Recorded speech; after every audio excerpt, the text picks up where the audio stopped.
오늘 우리에게 주시는 하나님의 말씀은 신약성경 마태복음 16장 13절로 24절까지의 말씀입니다. 이 말씀을 함께 봉독하겠습니다.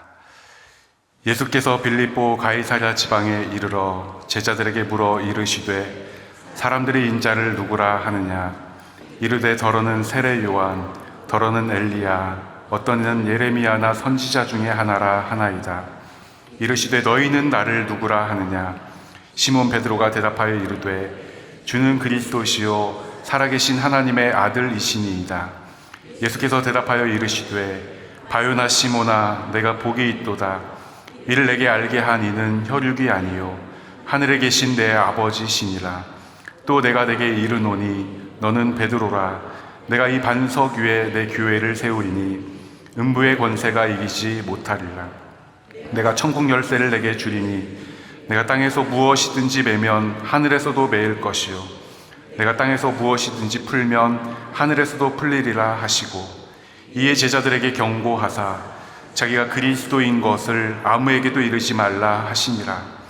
이때로부터 예수 그리스도께서 자기가 예루살렘에 올라가 장로들과 대제사장들과 서기관들에게 많은 고난을 받고 죽임을 당하고 제3일에 살아나야 할 것을 제자들에게 비로소 나타내시니, 베드로가 예수를 붙들고 항변하여 이르되 주여 그리 마옵소서, 이 일이 결코 주께 미치지 아니하리이다. 예수께서 돌이키시며 베드로에게 이르시되 사탄아, 내 뒤로 물러가라. 너는 나를 넘어지게 하는 자로다. 내가 하나님의 일을 생각하지 아니하고 도리어 사람의 일을 생각하는도다 하시고, 이에 예수께서 제자들에게 이르시되 누구든지 나를 따라오려거든 자기를 부인하고 자기 십자가를 지고 나를 따를 것이니라. 아멘. 살다 보면 누구나 영광스러운 순간과 부끄러운 순간을 마주할 때가 있습니다. 영광스럽다, 조금 더 쉽게 표현하면 감당하지 못할 만큼 기쁘고 감사하다, 혹은 감격스럽고 행복하다 정도로 말할 수 있을 것 같습니다. 여러분은 언제 이러한 기쁨과 감사, 감격과 행복을 느껴보셨습니까? 가정에 큰 경사가 있을 때, 예컨대 자녀가 바라던 학교에 진학하거나 원하던 회사에 취업했을 때 이러한 감정을 느낄 것입니다. 혹은 보고 싶던 누군가를 오랜 시간 기다렸는데 만나게 되었을 때, 그런가 하면 평소에 존경하고 또 배우고 싶던 분에게서 감당치 못할 만큼의 인정과 칭찬을 받을 때 우리는 그 기쁨과 감격을 이기지 못하고 영광스럽다라고 말할 것입니다. 신앙적으로는 내가 처한 상황과 상관없이 너무나도 분명한 평안과 기쁨이 있을 때, 또는 오랜 시간 기도했는데 하나님께서 응답하시고 역사하시는 그 은혜를 누릴 때 우리는 영광스럽다라고 말할 것입니다. 그런가 하면 우리는 부끄러운 순간을 마주하기도 합니다. 때로는 피하고 싶은, 때로는 지우고 싶은, 때로는 다시는 생각하고 싶지 않은 그런 순간을 마주할 때도 있습니다.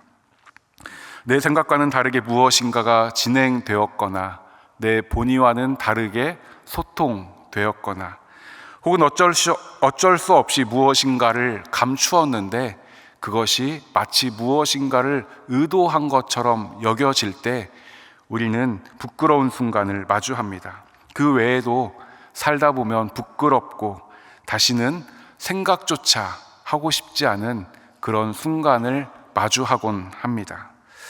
전 오늘 본문을 보면서 오늘 본문이야말로 방금 말씀드린 두 상황을 다 보여주는 것은 아닐까 하는 생각을 해보게 되었습니다. 베드로에게 가장 영광스러운 순간이 언제였을까? 어부였던 자신을 불러서 주님의 제자로 삼으셨을 때일까? 예수님과 함께 변화산에 올라갔는데 예수님께서 변모하신 모습을 봤을 때일까?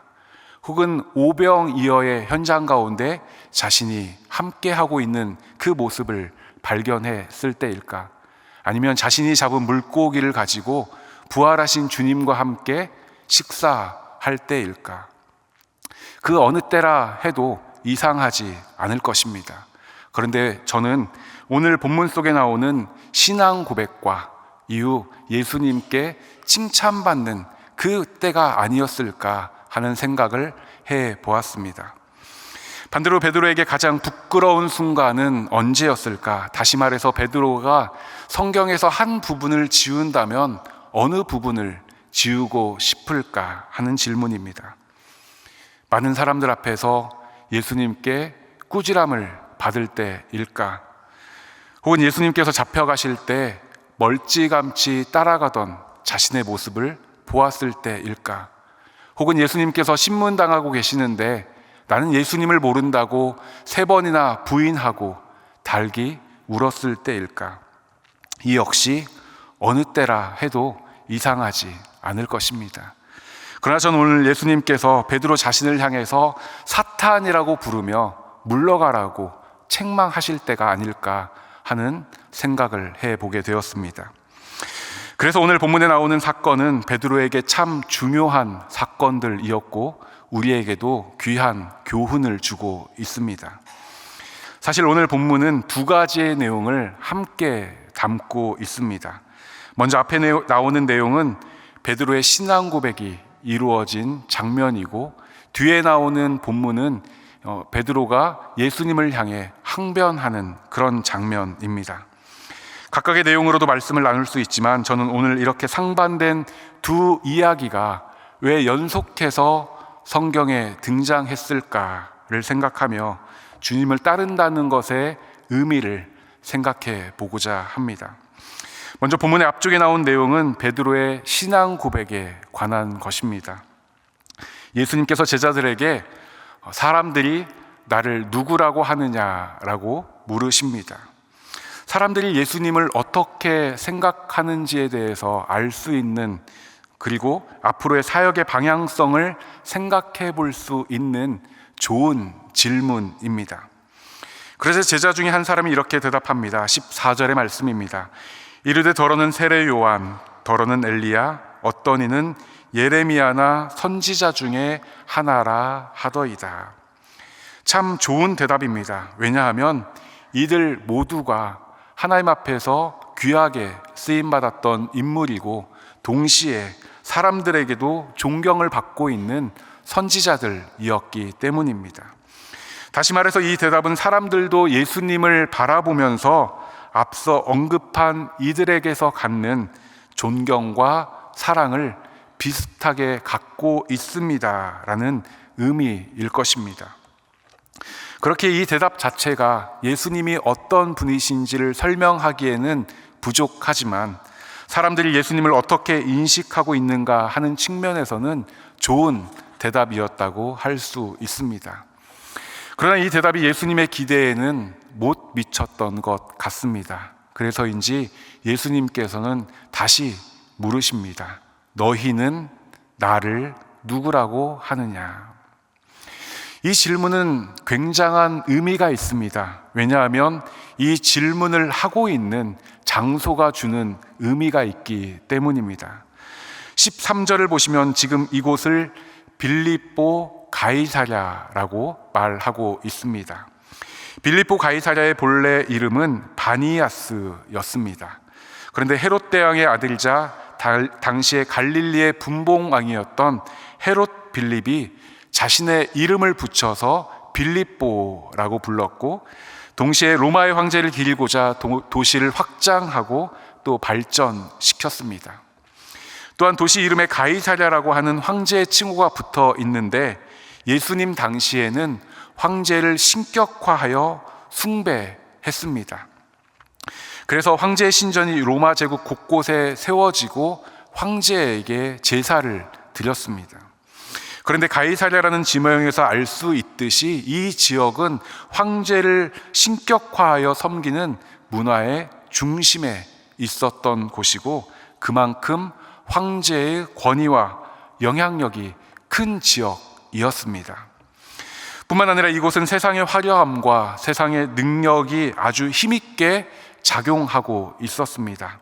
그런데 지금 예수님께서 제자들과 함께 그 땅 빌립보 가이사랴에 이르신 것입니다. 그리고 예수님과 제자들은 도시의 곳곳에서 황제 숭배를 위한 신전과 또 도시의 화려함들을 보았을 것입니다. 그런데 이곳에서 예수님께서 제자들에게 물으시는 겁니다. 너희는 나를 누구라고 하느냐? 이 질문은 두 가지 의미가 있을 것입니다. 첫 번째는 너희도 나를 위대한 선지자 그 정도로 보느냐? 또 다른 하나는 너희도 황제를, 그리고 너희가 보았던 세상의 화려함과 부귀 영화를 너희의 신으로 고백하느냐 하는 질문일 것입니다. 그러자 베드로가 수제자답게 질문의 의도를 파악하고 이렇게 대답합니다. 16절 말씀입니다. 우리 함께 읽겠습니다. 시몬 베드로가 대답하여 이르되 주는 그리스도시요 살아계신 하나님의 아들이시니이다. 역시는 역시입니다. 이 대답은 굉장한 의미가 있습니다. 왜냐하면 예수님께서 단순히 선지자나 존경받는 위인에 그치는 것이 아니라 그리스도시고 살아계신 하나님의 아들이심이 고백되었고 밝혀졌기 때문입니다. 특별히 빌립보 가이사랴가 황제가 신이라고 고백되어지는 도시였다는 것을 감안한다면 이 고백은 황제가 신이 아니라 예수님이 우리의 주님이시오, 세상의 능력과 부귀 영화가 우리를 살게 하는 것이 아니라 예수님께서 우리의 그리스도 되심을 확인하고 고백하는 의미 있는 고백이었습니다. 중요한 것은 이 고백이 지금 이 땅을 살아가는 우리에게도 필요하다는 것입니다. 비록 우리가 땅을 버타며 살아가지만 그럼에도 불구하고 세상의 물질, 세상의 명예, 세상의 권력, 우리의 힘이 아니라, 그런 것이 우리의 힘이 아니라 주님이 우리의 그리스도시요 살아계신 하나님의 아들이십니다. 날마다의 삶의 자리 가운데 고백할 수 있어야 한다는 것입니다. 이 고백이 있을 때 우리는 모든 시험과 유혹에서 승리할 수 있고, 이 고백이 있을 때 우리의 믿음은 더욱 든든히 서가게 되는 것입니다. 우리 모두에게 이 고백 위에 승리하는 은혜가 있기를 소망합니다. 이 고백이 중요한 의미를 갖는 또 다른 이유는 예수님께서 이 고백 위에 교회를 세우셨기 때문입니다. 다시 말해서 이 고백이 교회의 기초가 되었다라는 점에서 의미 있는 답변입니다. 베드로의 신앙 고백을 들으시고 예수님께서는 이렇게 말씀하십니다. 17절로 19절인데 우리 같이 한번 읽어보겠습니다. 예수께서 대답하여 이르시되 바요나 시모나 내가 복이 있도다. 이를 내게 알게 한 이는 혈육이 아니요 하늘에 계신 내 아버지시니라. 또 내가 내게 이르노니 너는 베드로라. 내가 이 반석 위에 내 교회를 세우리니 음부의 권세가 이기지 못하리라. 내가 천국 열쇠를 내게 주리니 내가 땅에서 무엇이든지 매면 하늘에서도 매일 것이요.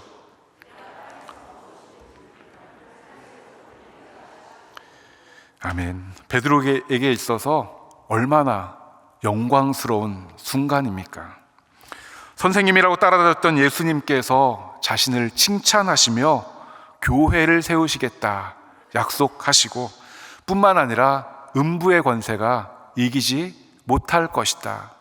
천국 열쇠를 너에게 줄 것인데 네가 땅에서 무엇이든지 매면 하늘에서도 매일 것이고, 무엇이든지 땅에서 풀면 하늘에서도 풀리겠다라는 이 약속을 주셨으니 베드로에게 있어서 얼마나 영광스러운 순간입니까? 사실 이 복과 영광 역시 오늘 우리에게도 이어지고 있습니다. 왜냐하면 우리 교회 역시 주님은 그리스도시고 살아계신 하나님의 아들이십니다라는 이 고백 위에 서 있기 때문입니다. 다시 말해서 이 고백은 우리가 모이는 교회의 기초이자 반석이 되었고, 그러한 의미에서 이 답변은 굉장히 중요하다고 할 수 있습니다. 그런데 이 고백이 진짜 중요하고 의미가 있는 이유는 20절에서 21절에 있습니다. 우리 같이 한번 20절로 21절의 말씀을 읽어보겠습니다. 이에 제자들에게 경고하사 자기가 그리스도인 것을 아무에게도 이르지 말라 하시니라. 이때로부터 예수 그리스도께서 자기가 예루살렘에 올라가 장로들과 대제사장들과 서기관들에게 많은 고난을 받고 죽임을 당하고 제3일에 살아나야 할 것을 제자들에게 비로소 나타내시니. 베드로가 정답을 이야기하자 예수님께서 베드로를 칭찬하시지만 동시에 주의를 주십니다. 그것은 예수님께서 그리스도인 것을 아무에게도 말하지 말라는 것입니다. 그리고 22절의 말씀과 같이 이때로부터 예수님께서 제자들에게 앞으로의 일들에 대해서 말씀하기 시작합니다. 그러니까 이제까지는 아무런 말씀이 없으셨던 주님이셨는데 앞으로의 일들에 대해서 이 고백을 시점으로 말씀하기 시작하셨다는 것입니다. 앞으로의 일은 무엇입니까? 예수님께서 예루살렘에 올라가 많은 고난을 받고 죽임을 당하고 다시 살아나실 것에 대한 말씀입니다. 그런 의미에서 이 고백은 굉장한 의미가 있습니다. 그런데 여기에서 우리가 한번 상상을 해보기 원합니다. 지금 여러분과 제가 이 본문 속에 있는 베드로입니다.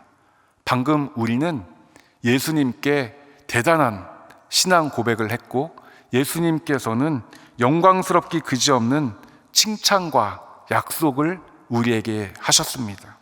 기분은 두말할 필요가 없지요.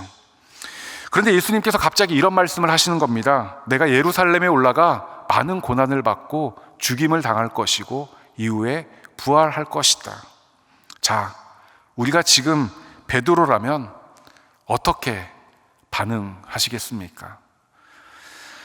예수님 그러셨군요. 저도 그 고난과 부활에 동참하기를 원합니다. 제가 해드릴 수 있는 것은 없지만 기도하겠습니다 라고 답변하시겠습니까? 아니면 예수님은 하나님의 아들이시고 지금 많은 사람들이 예수님을 따르겠다고 칭찬하고 사랑하고 존경한다고 하는데 굳이 왜 그렇게 하시냐고 따지시겠습니까? 아마 우리가 베드로였어도 굳이 왜 그렇게 하시냐고 따졌을 것입니다. 실제로 베드로도 그렇게 따졌습니다. 22절의 말씀입니다. 베드로가 예수를 붙들고 항변하여 이르되 주여 그리 마옵소서 이 일이 결코 주께 미치지 아니하리이다. 여기에서 항변하다로 번역된 에피티마오의 원래적 의미는 꾸짖다, 책망하다, 엄하게 말하다입니다. 다시 말해서 지금 베드로가 예수님을 꾸짖고 책망한 것입니다. 베드로도 조금 심하게 반응한 것처럼 보이지만 그만큼 베드로는 예수님을 믿었고 예수님의 사역에 대한 기대가 있었던 것이죠. 그런데 여기에 큰 문제가 생겼습니다. 그것은 다름 아닌 베드로의 언행에 대한 예수님의 반응입니다. 23절 상반절의 말씀인데요, 우리 같이 한번 읽어보겠습니다. 예수께서 돌이키시며 사탄아 내 뒤로 물러가라 너는 나를 넘어지게 하는 자로다. 베드로가 따지듯 묻자 예수님도 가만히 계시지 않고 돌이키시며 이렇게 말씀하신 겁니다. 사탄아 물러가라 너는 나를 넘어지게 한다. 아니 방금 전까지만 해도 베드로는 대단한 신앙 고백을 하였고 예수님께서도 그것은 하나님께서 알려주신 것이다. 너는 반석이 될 것이고 내가 너의 고백 위에 교회를 세우겠다. 네가 천국 열쇠를 가지고 땅에서 매면 하늘에서도 매일 것이고 땅에서 풀면 하늘에서도 풀릴 것이라는 그 약속을 주셨는데 예수님의 말씀에 베드로가 항변했다고 사탄이라고 부르면서 물러가라고 넌 나를 넘어지게 한다라고 그렇게 책망하신다는 것은 조금 지나치신 게 아닌가 하는 그런 생각이 든다라는 것이죠. 그런데 예수님께서 이렇게 말씀하신 진짜 이유가 있습니다. 무엇입니까? 그 뒤에 나오는 말씀입니다. 같이 한번 읽어보겠습니다. 내가 하나님의 일을 생각하지 아니하고 도리어 사람의 일을 생각하는도다. 이 일이 하나님의 일을 생각하지 않고 사람의 일을 생각한 것의 결과라는 것입니다. 여러 면에서 참 충격적인 말씀입니다. 예수님의 이 말씀을 놓고 베드로의 고백을 다시 생각해 보면 베드로는 예수님께 이렇게 고백한 것입니다. 예수님, 우린 예수님이 그리스도시고 살아계신 하나님의 아들이신 것을 알고 믿고 고백합니다. 그런데 우리는 사람의 일을 생각합니다. 앞에서 말씀드린 것처럼 베드로의 신앙 고백은 세상의 화려함과 능력 속에서도 그것이 우리를 구원하는 것이 아니라 예수님께서 그리스도이심을 고백한다는 점에서, 그리고 이 고백 위에 교회를 세우셨다는 점에서, 그리고 이 고백을 시점으로 예수님께서 메시아이심을 밝히시면서 앞으로의 일들을 말씀하셨다는 점에서 굉장한 의미가 있고 굉장한 고백이었습니다. 사실 베드로가 아니면 누가 이 고백을 할 수 있겠습니까? 그러나 베드로의 고백이 향하고 있던 목적지가 하나님의 일을 생각하는 것이 아니라 사람의 일을 향해 가고 있었던 것이고, 이에 베드로는 사탄아 물러가라 라는 예수님의 책망을 받게 된 것입니다. 여기에 이 상반된 두 내용이 연결되어 나온 이유가 있습니다. 우린 흔히 어떤 일의 결과에 주목합니다. 잘 되는 것, 좋은 것이 좋은 것이라는 생각이 우리 안에 있습니다. 그런데 오늘 이 말씀에서 우리가 한 가지 깊게 생각해 보아야 할 것은 그 결과가 향하고 있는 방향, 다시 말해서 그 결과의 목적지가 어디인가 하는 것입니다. 베드로는 정말 대단한 신앙 고백을 했지만 이 고백이 향하고 있던 목적지가 하나님의 일이 아니라 사람의 일이었던 것입니다. 조금 더 나아가면 하나님의 영광이 아니라 우리의 유익을 위한 고백이었다는 것이죠. 조금 더 나아가면 베드로의 이 고백은 예수님께 능력이 있으니 나쁜 사람들 다 물리치시고 어서 빨리 세상의 왕이 되십시오 라는 고백이었다는 것입니다. 우리도 잘 생각해 보아야 합니다. 우리가 잘 되는 것이 중요하지만 그것보다 더 중요한 것은 하나님의 일을 생각하는 것입니다. 우리가 승리해야 하지만 더 중요한 것은 그 승리가 하나님의 일을 위한 것이어야 한다는 것이죠. 그렇지 않으면 우리가 아무리 대단한 신앙 고백을 하고 아무리 대단한 결과를 또 성공을 이루어도 그것이 사람의 일을 생각한 것의 결과라면 우리는 오늘 베드로가 받은 책망을 받게 될 것이라는 것입니다. 그러나 우리가 실패해도 그것이 하나님의 일을 생각한 것의 결과라면 도리어 우리는 칭찬을 받게 될 것입니다. 우리가 잘 못해도 그것이 사람의 일을 생각한 것이 아니라 하나님의 기쁨을 위한 일이었다면 그것이야말로 잘한 것이고 그것이야말로 주님의 칭찬을 받게 될 것이라는 것이죠. 그렇게 우리에게 있어서 중요한 것은 눈에 보이는 성공이냐 실패냐가 아니라 하나님의 일을 생각했느냐 아니면 사람의 일을 생각했느냐 하는 것입니다. 우리가 하나님의 일을 생각했다면 결과에 우쭐될 필요도 없고 반대로 낙심할 필요도 없습니다. 왜냐하면 하나님께서는 이미 영광을 받으셨기 때문입니다. 그러나 우리가 우리의 결과에 매몰된다면 우리도 오늘 베드로처럼 예수님을 붙잡고 항변하게 될지 모릅니다.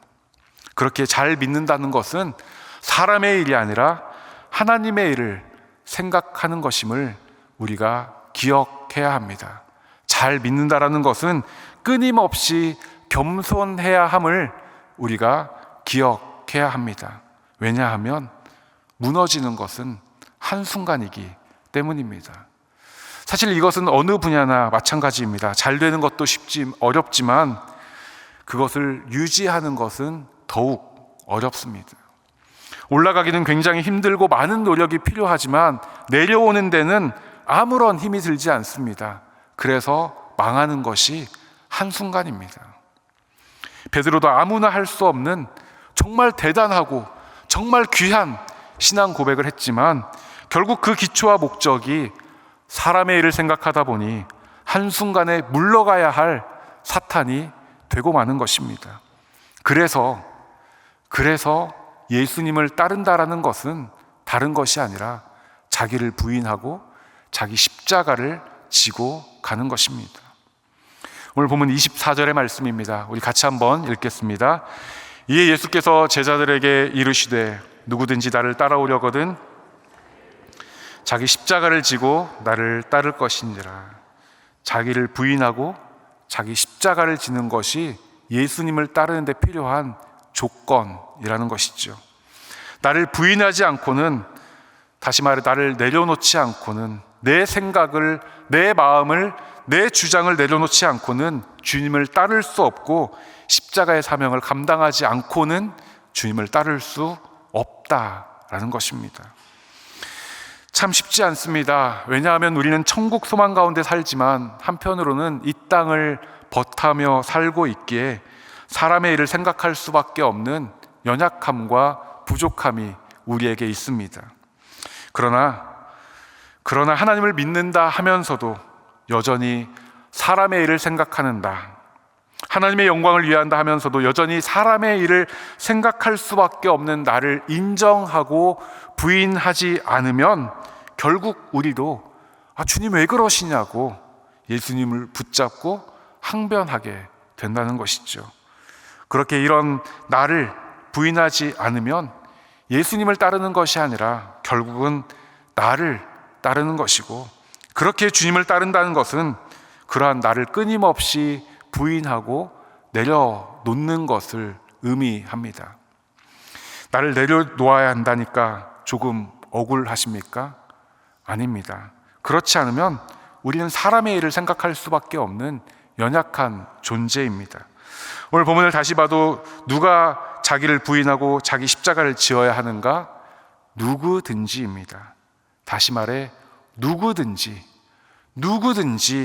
예수님을 따라가려거든 자기를 부인하고 자기를 십자가를 지는 일이 반드시 필요하다라는 것입니다. 자기 십자가를 진다. 여러분에게 십자가가 있으시죠? 어떤 분들은 이 십자가를 없애달라고 기도할지 모릅니다. 아니, 그게 솔직한 우리의 심정일 것입니다. 그런데 말씀을 묵상하다가 이런 생각을 하게 되었습니다. 우리에게 십자가가 있다는 것은 한편으로 우리가 주님을 따라감의 증거이구나. 나에게 십자가가 있다는 것은 감사할 일이구나. 그래서 우리의 기도가 바뀌어야 합니다. 어떻게 바뀌어야 합니까? 하나님, 이 십자가를 없애주세요가 아니라 이 십자가를 잘 지고 나갈 수 있는 힘과 은혜를 허락하여 달라고 우리가 기도해야 하는 것입니다. 어떤 사람은 그럴지 모릅니다. 교회 다닌다면서, 하나님 믿는다면서 그게 뭐냐?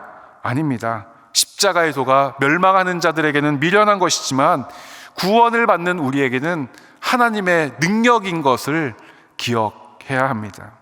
이 십자가가 없으면 우리가 무엇으로 겸손하고 우리가 무엇을 지고 주님을 따라가겠습니까?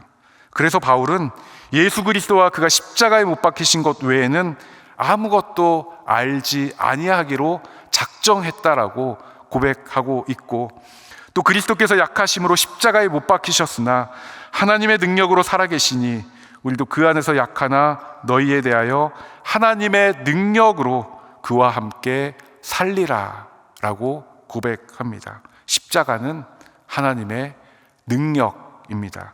십자가는 우리를 겸손하게 하고 십자가는 우리를 살게 합니다. 그래서 이 십자가를 날마다 지고 가야 하는 것이죠. 누가복음 9장 23절 말씀, 오늘 본문과 평행 본문인데 같이 한번 읽어보겠습니다. 또 우리에게 이르시되 아무든지 나를 따라오려거든 자기를 부인하고 날마다 제 십자가를 지고 나를 따를 것이니라. 날마다 십자가를 지고 주님을 따르라. 그렇지 않으면 언제라도 우리는 넘어지고 무너질 수 있다는 것입니다. 그렇게 십자가는 우리를 지탱하는 힘이요, 하나님 앞에서 살게 하는 능력이 되는 것입니다. 말씀을 정리합니다. 베드로는 아무나 할 수 없는 대단한 신앙 고백을 하였습니다. 그러나 사람의 일을 생각하니 한순간에 책망과 함께 무너지게 되었습니다. 결국 우리가 주님을 믿고 따른다는 것은 무엇입니까? 먼저는 우리에게 귀한 신앙 고백이 있어야 합니다. 그러나 더 중요한 것은 사람의 일이 아니라 하나님의 일을 생각하는 것입니다. 나를 부인하고 내려놓고 주님이 주신 십자가를 지고 따라가는 것입니다. 사순절 중반절을 지나고 있습니다. 여러분은 무엇을 붙잡고 이 사순절을 보내고 계십니까?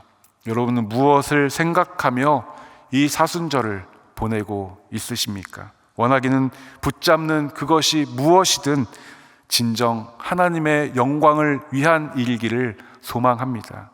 원하기는 우리의 생각이 사람의 일이 아니라 하나님의 일 되기를 소망합니다. 이 사순절 연약하고 부족한 우리의 모습들을 내려놓고 주신 십자가를 넉넉히 지고 나아가 우리를 향하신 하나님의 사랑에 응답하고 승리하는 저와 여러분 되기를 주님의 이름으로 축복합니다. 함께 기도하겠습니다. 사랑과 은혜가 풍성하신 하나님, 이 시간 우리의 연약함과 부족함을 고백합니다. 하나님의 영광을 위하여 산다 하면서도 여전히 사람의 일을 생각하고 내 유익과 내 기쁨을 찾는 저희들입니다. 이 시간 우리를 용서하여 주시고 우리에게 참된 신앙 고백이 있게 하여 주옵소서. 이제껏 사람의 일을 생각했던 우리를 내려놓고 부인하게 하시며 날마다의 삶의 자리 가운데 자기 십자가를 힘있게 지고 가는 우리 모두가 되게 하여 주옵소서. 우리의 힘으로는 할 수 없사오니 우리를 지키시고 도우셔서 잘 감당케 하시고 하나님께서 기뻐하시는 그리스도인이 다 되게 하여 주옵소서. 의지하옵고 귀하신 예수님의 이름으로 기도하옵나이다. 아멘.